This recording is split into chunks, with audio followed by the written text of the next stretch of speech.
10 چیزیں ایسی ہیں سننے والے کو اگر بتائی جائیں اور سننے والا اس پر غور کرے اور سوچے تو اللہ تعالیٰ اس کو اس نصیحت سے نفع پہنچاتا ہے. 10 چیزیں سن لیں. لوگوں کو اللہ کی نعمتیں یاد دلائیے تاکہ وہ اللہ عز و جل کا شکر کریں. کس نے دی زمین؟ کس نے دیا آسمان؟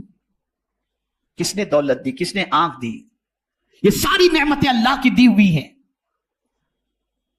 اور اگر چاہتے ہو کہ اللہ مزید نعمتیں عطا فرمائے تو قرآن کہتا ہے لئن شکرتم لازیدنکم، تم شکر کرو اللہ تمہیں زیادہ عطا فرمائے گا. اور جتنی تکلیفیں آتی ہیں، توجہ چاہوں گا یہ جملہ پوری تقریر یاد رہے یا نہ رہے لیکن اس کو یاد رکھیے گا، جتنی بھی تکلیفیں آتی ہیں وہ ساری تکلیفوں کا سب سے پہلا سبب ناشکری ہے. سب سے پہلا سبب. اس کے پاس یہ، میرے پاس یہ نہیں، وہ یہاں میں بس یہی سب چلتا ہے.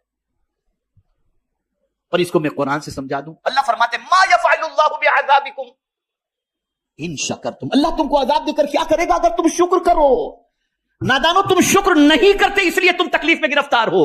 شکر کرو تو اللہ تمہیں زیادہ عطا فرمائے گا. نعمتوں کو یاد کرو. یہ ہوا بغیر پیسے کے مل رہی ہے، آکسیجن بغیر پانی مل رہا ہے، یہ نعمتیں کون دینے والا؟ اللہ دینے والا. اب اس کی نہ سنے تو کس کی سنے؟ یہاں علماء تشریف فرما ہے، طلباء تشریف فرما. ایک بہت حکمت کی بات بتاؤں، اللہ عز و جل نے جبرن کسی کو نہیں کہا کہ مجھے مانو. توجہ چاہوں، جبرن نہیں کہا کہ مجھے اللہ مانو. اللہ نے عقل عطا فرمائی. انسان کے پاس تو عقل ہے نا، جانور کے پاس نہیں، انسان کے پاس تو عقل ہے. اللہ نے عقل دے دی، عقل دے دی.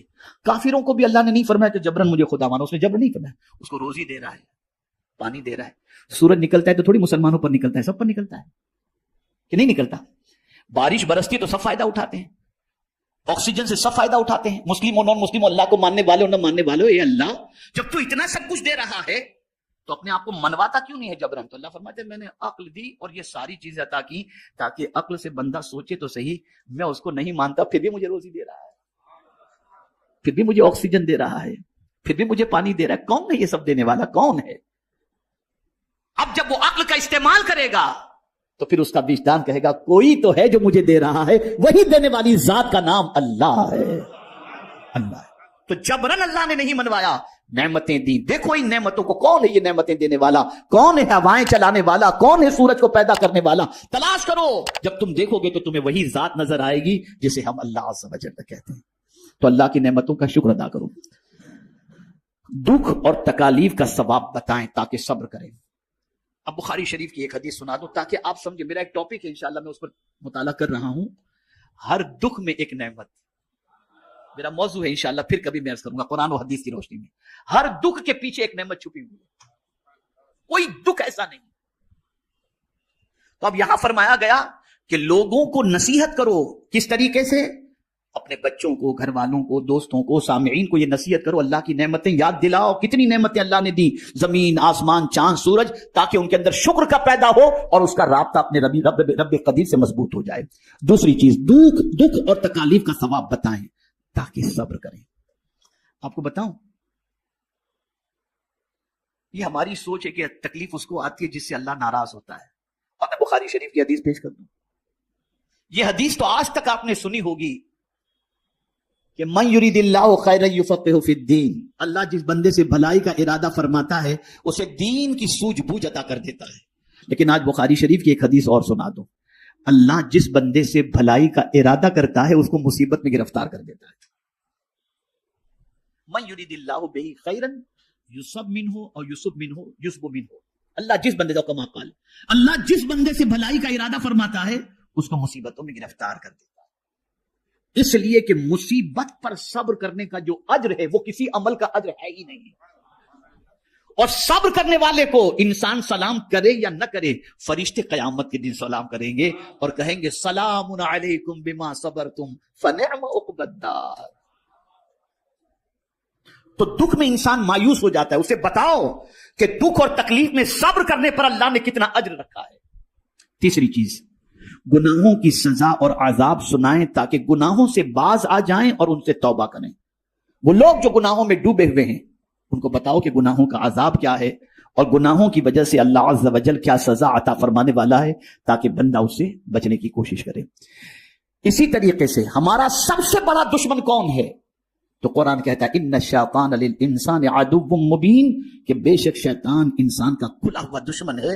اب اس کے مکر و فریب، اس کی چال، اس کی عیاری، اس کی مکاری یہ بتاؤ تاکہ لوگ اس کے مکر سے بچیں. تو فرمایا گیا شیطان کے مکر و فریب بتائیں تاکہ اس سے ڈر کر کے بچ جائیں. میرے پیارے آقا صلی اللہ علیہ وسلم کے پیارے دیوانوں، اسی طریقے سے انسان کا دل سخت ہونے کی ایک سب سے بڑی وجہ یہ بتائی گئی دنیا کی محبت.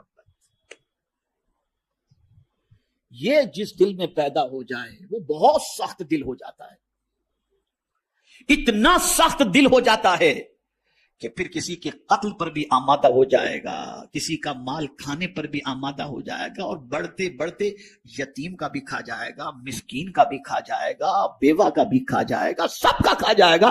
یہ ہے دنیا کی محبت. ایسے انسان کا دل بہت سخت ہو جاتا ہے. اسی لیے حضور صلی اللہ علیہ وسلم نے صحابہ کے قلب کا جو تزکیہ فرمایا اس میں سب سے پہلے حب دنیا کو ان کے دل سے نکالا. تو فرمایا گیا دنیا کی بے ثباتی اور بے وفائی سمجھائیں تاکہ اس میں دل نہ لگائیں لوگ. بتاؤ یہ دنیا ختم ہونے والی ہے، دنیا پرماننٹ رہنے والی ہے، دنیا پرماننٹ رہنے والی ہے. ایک سور میں ساری دنیا ختم، سب فنش ہو جائے گا. اب یہاں یہ جملہ یاد رکھیے گا، علماء خاص طور پر میں گزارش کروں گا توجہ کے ساتھ، اور طلبہ بھی یاد رکھیں گے تو بڑا فائدہ ہوگا. زندگی بھر اسے اپنی کتاب کے اندر نوٹ کر کے رکھیں. عقل مند وہ ہے جو فنا ہونے والے سے محبت کرنے کی بجائے باقی رہنے والے سے محبت کرے. دنیا فنا ہو جائے گی، خدا باقی رہنے والا ہے. جو باقی رہنے والا ہے اس سے محبت کرو. اسی لیے مومن کی تعریف اور مومن کی کیفیت قرآن نے بیان کی. والذین آمنوا اشد حبا للہ، جو ایمان والا ہوگا وہ اللہ سے ٹوٹ کر محبت کرے گا، بے انتہا محبت کرے گا. اور یہ دنیا فنا ہونے والی ہے. چھٹی چیز، موت کو ہر وقت یاد رکھا جائے تاکہ روانگی کی تیاری جاری رکھی جا سکے. میں آپ کو یہاں پر بتاؤں، ابھی ایک پروگرام میں ہم گئے تھے، ایک ساتھی نے کہا حضرت آپ کا وقت اتنے بجے کا ہے، ٹریفک بہت زیادہ ہے، ہم تھوڑے تاخیر سے پہنچیں گے، لیٹ ہو جائیں گے. تو مجھے ایک آیت یاد آ گئی. اللہ کا شکر ہے بسا اوقات کوئی نہ کوئی آیت یاد آ جاتی ہے.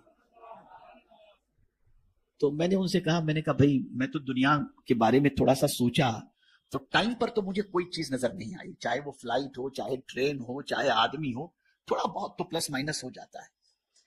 میں نے جب قرآن پر غور کیا تو ایک ہی چیز مجھے ٹائم پر ملی. قاری صاحب، ایک ہی چیز مجھے ٹائم پر نظر آئی جو 1 منٹ پہلے بھی نہیں، 1 منٹ بعد بھی نہیں. اذا جاء اجلهم لا يستأخرون ساعة ولا يستقدمون.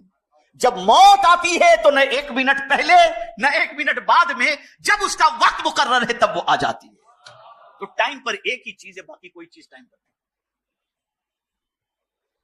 1000 باڈی گارڈ رکھ لو، 1000 بلیٹ پروف جیکٹ پہن لو، لیکن دنیا کی واحد سچائی یہ ہے کہ موت سے کوئی بچ نہیں سکتا.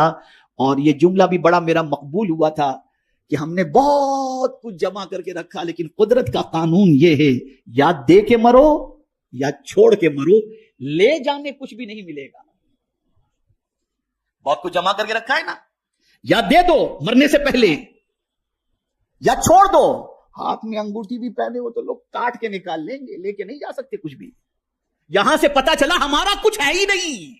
جسے ہم کہتے ہیں کہ یہ ہمارا ہے، ہمارا کچھ نہیں ہے. فلسفہ سمجھ لو، یہ اللہ نے استعمال کرنے کے لیے دیا ہے. جب تک وہ چاہے گا تم استعمال کرو گے، پھر یہ کسی اور کو دے دے گا.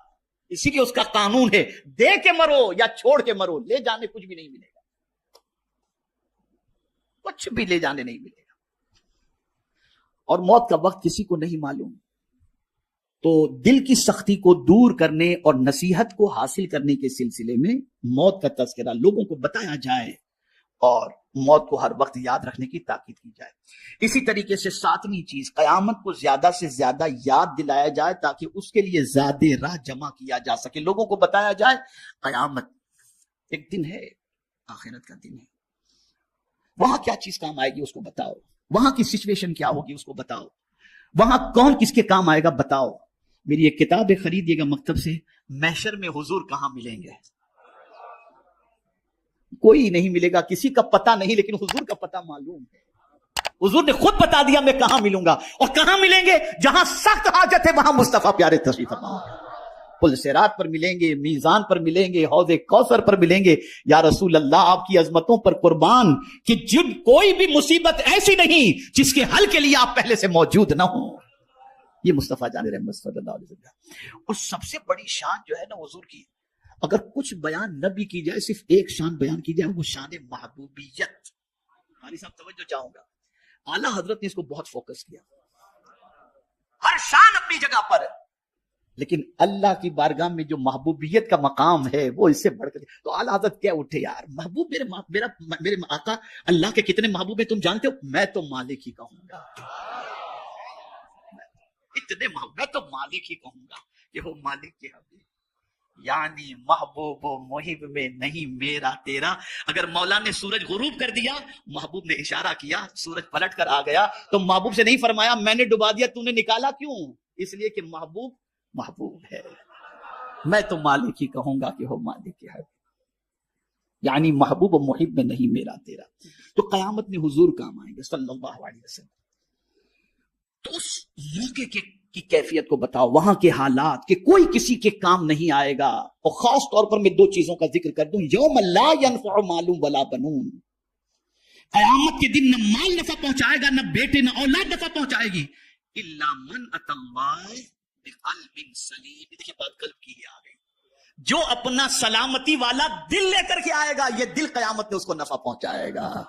تو دل اگر سخت ہو جائے تو اللہ خیر فرمائے، اللہ خیر فرمائے، اس دل کی سختی سے اللہ خیر فرمائے۔ آٹھویں چیز، دوزخ کے عذاب کے حالات بتائے جائیں تاکہ ان سے بچ سکیں۔ اب پہلے ہی میں نے عرض کر دیا فویل للقاسیۃ قلوبہم، ویل، یہ ویل کیا ہے؟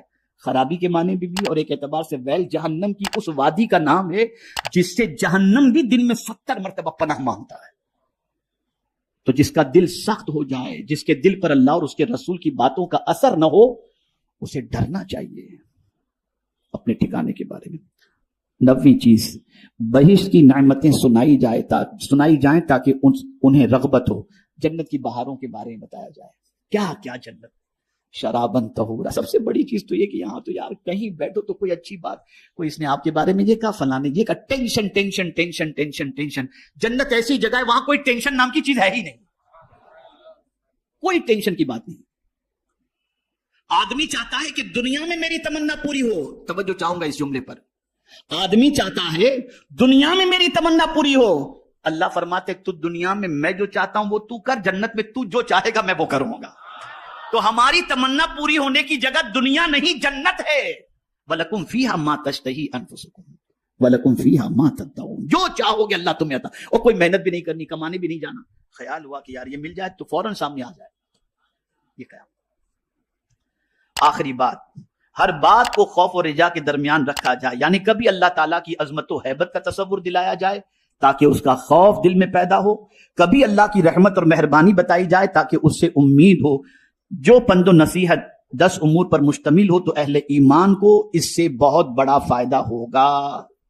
یہ 10 باتیں ایسی ہیں کہ اگر ایمان والے کے سامنے یہ 10 باتیں رکھی جائیں تو ایمان والے کو فائدہ پہنچے۔